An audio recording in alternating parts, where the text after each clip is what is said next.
Hello, YouTube. Hello, YouTube. I ask that you like and subscribe to my page, uh, Unapologetically Black 4209. In the Black webosphere, internet, we have a lot of discussions about conditions and situations that plague the Black community and the Black people conditions. I specifically myself speak on these things and speak on the need for Blacks to become self-sufficient. And people can say that's easy to say, right? But what is the plan? So today I would like to say that I believe that we have the resources and skills necessary to develop a strong Black thriving community, right? It's just the mindset and the intent, right? First, you have to have the mindset that you want to be in the Black community. Second, that you hope to develop that community, right? Because if you have the mindset that your whole goal is to get out of this community, you're not going to develop that community. Why would you develop something you're trying to escape? So you first have to have the cognitive thought that I want to be in this community and it's worth developing and building. That is the first step you have to have, right?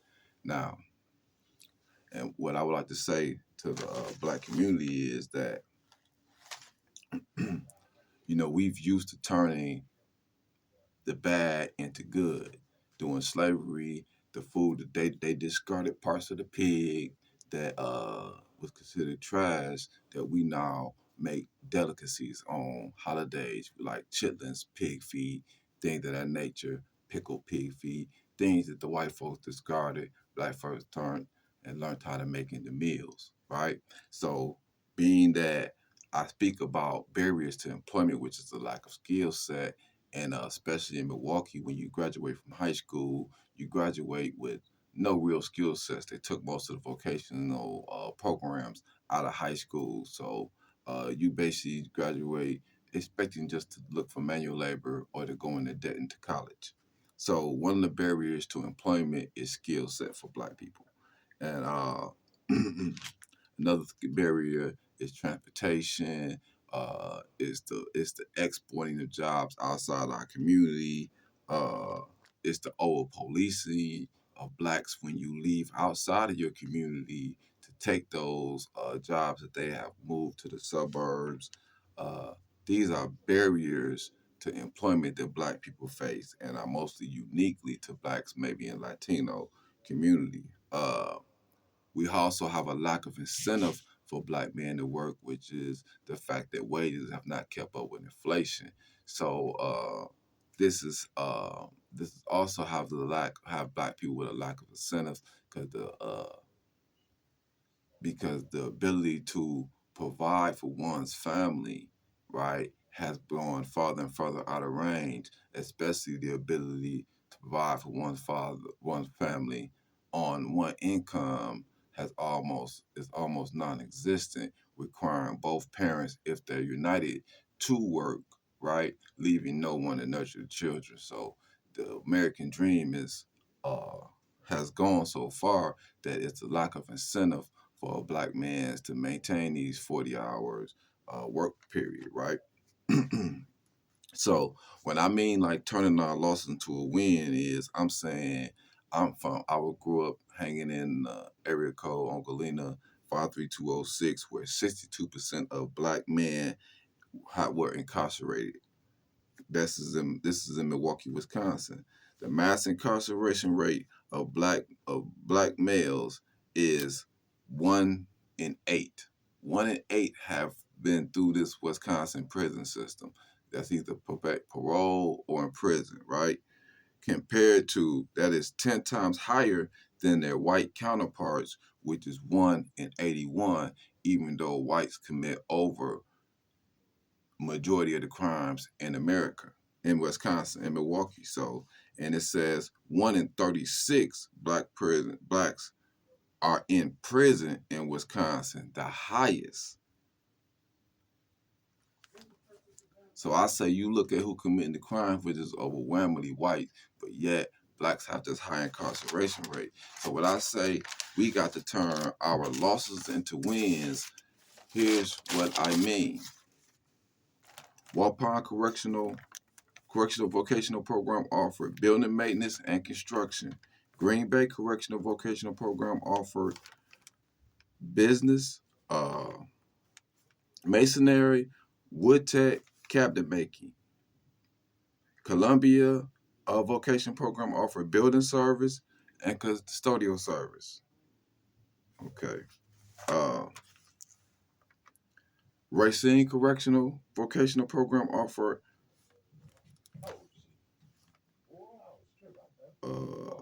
custodial service.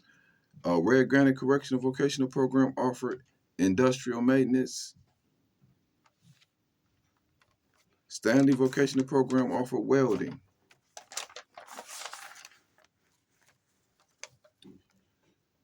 Fox Lake Correctional Vocational Program offered construction essentials.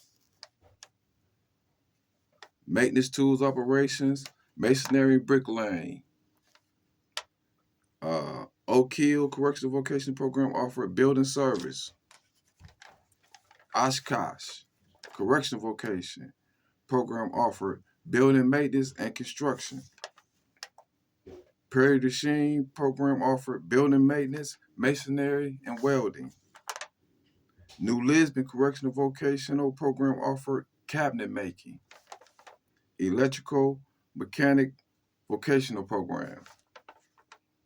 Catamaran Correctional Vocational Program offered cabinet making, masonry, welding, fabrication, and production. Now, I named those programs off because we have a high incarceration rate in Wisconsin. They have taken the vocational programs out of the grade school level 1 through 12th grade, right? So what we didn't get there, those of us who did capture those programs while incarcerated, we have to be able to turn that skill and our labor into equity to make it, to create the incentive for us to work, right? So my strategy as far as building a strong, prominent black community is you first start by constructing the buildings that are in your community. When you look at the dilapidated buildings in your community, those empty buildings are taken away from the property taxes of that community, which are defunding your schools. So you want to target two issues simultaneously: our lack of home ownership, our lack of specific skills, employment in our community, right? And the underfunding of our schools can all be targeted with 50 men coming together, putting together $100 a piece, meeting weekly, grabbing a property, targeting a specific community, right? Developing that property, adding to the tax base for your community, giving yourself ownership in your community. That 50 men, you are a construction company. You are a development company. You are a building maintenance company. Just from coming together, pulling your resources, because you have to understand that in economics, capital is defined as human resources, because they pay people to do what they're not going to do. So if you as a group or a collective can provide a service, you are a company. So we take the skills from those vocationals, come together, right? Pull our tools and fuse together and target a community for our own redevelopment. We have to man up. We can't complain about what others are not doing for us unless we're doing it for ourselves. So if you're in Milwaukee, I ask that you email me at thenextreconstruction@gmail.com. THENEXTRECONSTRUCTION nextreconstruction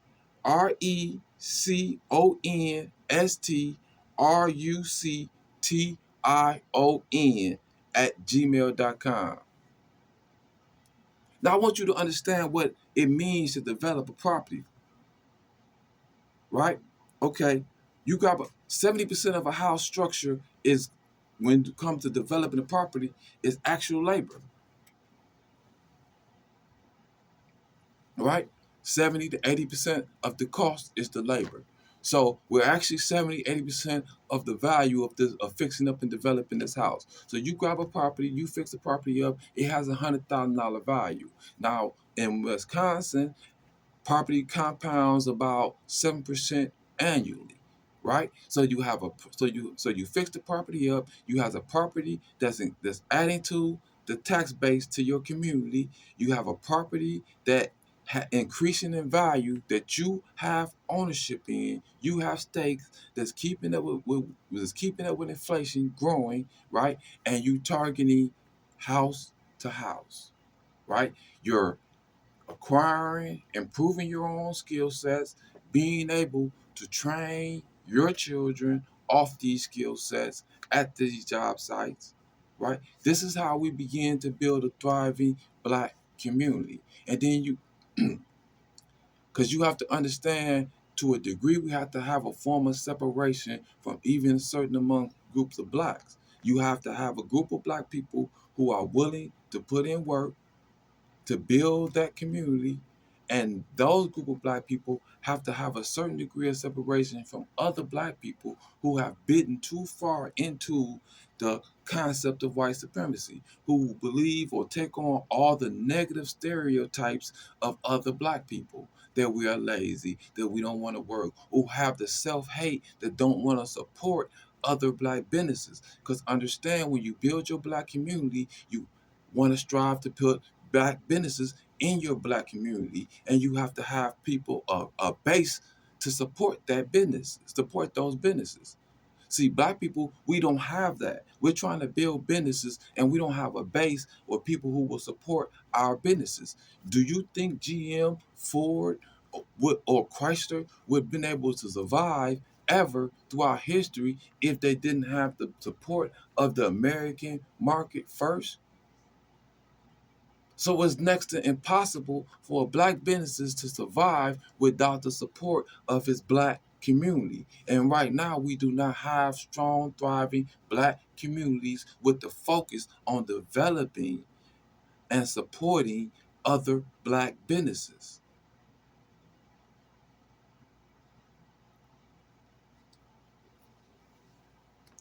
So we use the same procedures the Europeans used to bankrupt us, the same procedures we use to build our wealth.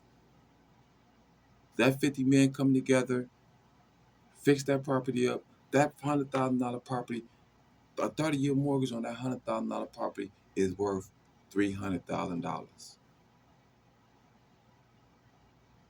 You understand? Now, once other brothers see you doing this, fixing this property up, see the developing that property, they will want to participate. So, my strategy is, we continue to develop the houses in your community. You remove the empowerment zones, because you want the tax lanes removed off the community, because you want the full investment going into your community, right? You want to develop house by house. It can be done. We've done it before. Look at the Reconstruction period. Look at Oklahoma. Oklahoma had 45 all Black towns. Many other cities had all Black towns that was thriving, nice houses built from the ground up. We've done it before. We've done it before. Shake the image that you have of yourself and of your people, that you're incapable of working together and building. You have to shake that image. So I'm just, my position is about accountability, Black people. Black man, you in Milwaukee, Wisconsin, when I see you face to face, I'm going to ask you, did you see this video? And I will hold you accountable. Did you contact me at the next resurrection at gmail.com? Do you want to build a thriving Black community? Are you willing to put forth the work to build a foundation for the next generation? This is about accountability, us as men. When you see me out here in the streets selling products, I will show people this video and I intend to hold you accountable. Will you sign up? Will you participate? What is you willing to do as a man to help us build a thriving Black community? Because understand, you do this 50 times, you can take the mortgages because each of them more $100,000 mortgage is worth $300,000. We develop 50 houses, that's 15 million, that's our bank. We go to Fannie Mae and Freddie Mac just like the federal, just like they did, and we say, listen, we want these houses backed in government-backed mortgages, and we want this money deposited into this bank, and we got us a savings and loans, and we're financing business in our community. We're tackling issues of unfair credit by doing it ourselves. We have to learn to believe in us. We have to understand that this system is not working for us, and we have to learn how to use economic withdrawal, learn to be more self-sufficient. This is what I am promoting. This is my brand. I'm asking Black people, especially in Milwaukee, Wisconsin, to contact me at the next reconstruction at gmail.com. Email me. Send me some information so I can contact you, especially if you're in Milwaukee, and let's get to work.